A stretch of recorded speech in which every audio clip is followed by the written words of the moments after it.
Listo. Buenos días. Bien, el grupo 1 quiere compartir la implementación. Entonces tenemos una serie de reflexiones. Inicialmente vamos a hablar sobre el balance de la implementación. Para ello tomamos el contexto de partida y es un contexto de partida el cual fue coherente con lo que nosotros planeamos. En la institución que se desarrolló, se implementó la unidad didáctica. Las estudiantes tienen un nivel socioeconómico alto. Esto permite pues tener acceso a diferentes herramientas.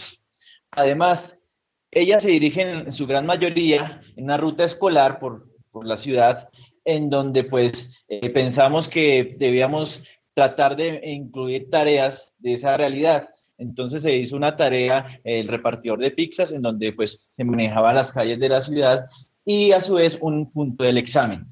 En la prueba diagnóstica que nosotros desarrollamos, pues la enfocamos hacia el fútbol.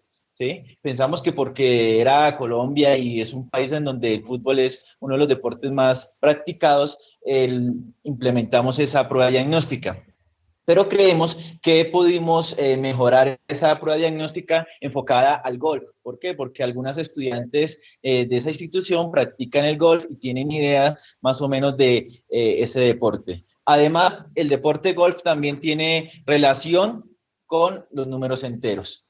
Las tareas se diseñaron, ¿sí? En un vocabulario bien apropiado, coherente y de fácil como conocimiento.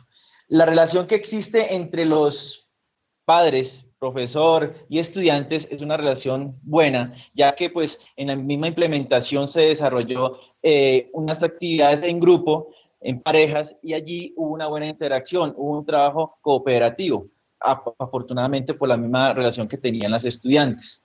Los conocimientos previos, se tuvieron en cuenta los conocimientos previos en la prueba diagnóstica y a su vez en las sesiones de las clases anteriores. Entonces le preguntamos a la profesora qué conocimientos ellos tenían, cómo iba su unidad frente a la que nosotros íbamos a implementar, y tuvimos una coherencia con ellos.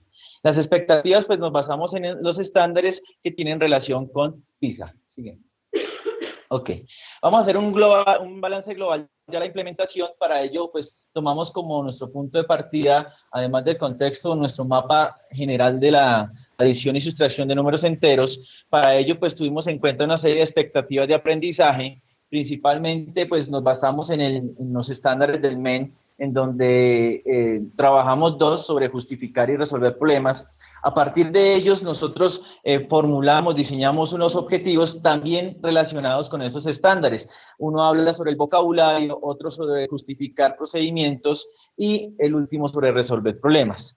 Las capacidades cada una indican los caminos que se deben desarrollar para la solución de las tareas, ¿sí? Esas tareas también tienen relación con las expectativas y con las competencias PISA. Si vemos allí, las competencias PISA que nosotros seleccionamos, finalmente serían modelar, representar y resolver problemas. Están muy relacionadas con los estándares del Ministerio de Educación Nacional y con los objetivos que nosotros planteábamos.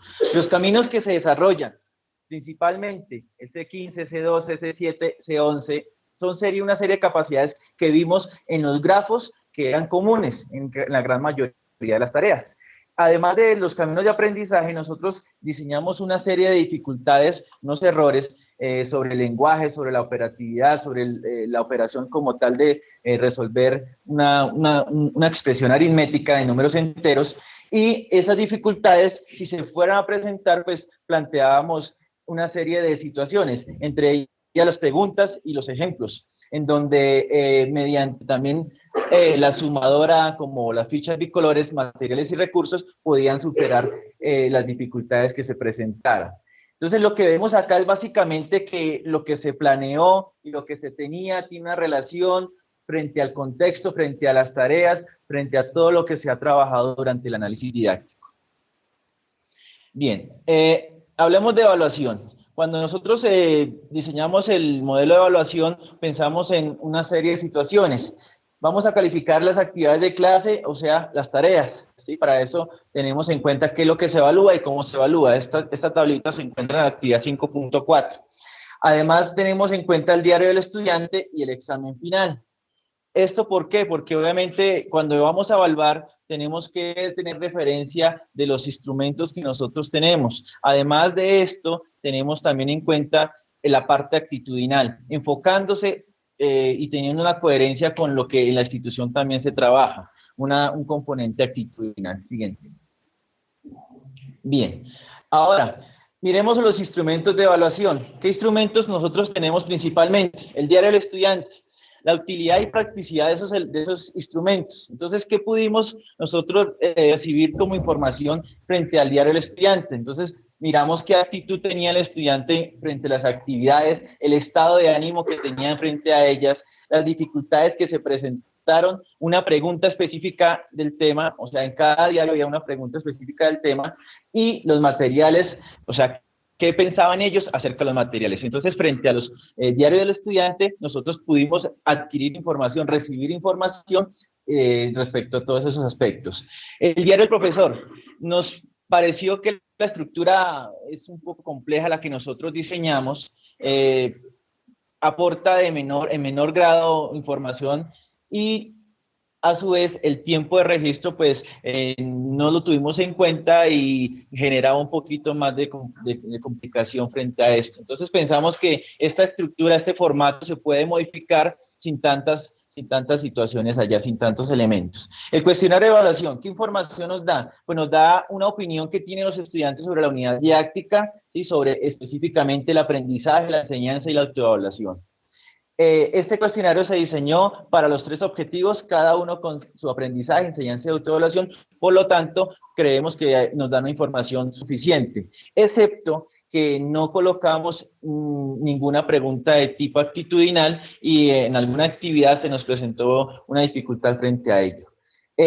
La lista de chequeo y la parrilla, pues nos permitió organizar y ver claramente qué capacidades desarrollaban los estudiantes. Eso se desarrolló cuando nosotros calificábamos las tareas que habían desarrollado ellas y veíamos fácilmente también los errores que cometieron durante el mismo desarrollo.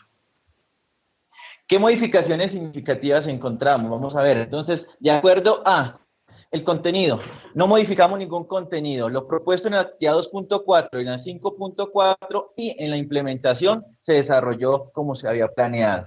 Las expectativas de aprendizaje, para ello nosotros entregamos un formato en la presentación de la unidad, la cual especificábamos los objetivos, los criterios de evaluación, etcétera, y principalmente las expectativas se desarrollaron con todo lo que se había planeado, no se modificaron ni se agregaron otras. Las tareas que se habían propuesto, todas se desarrollaron, ninguna se eliminó ni se modificó de gran peso. El instrumento de evaluación, ningún instrumento de evaluación se agregó, ¿sí? Es más, se desarrolló un instrumento de evaluación que nos permitió, unos instrumentos de evaluación que nos permitieron recoger información.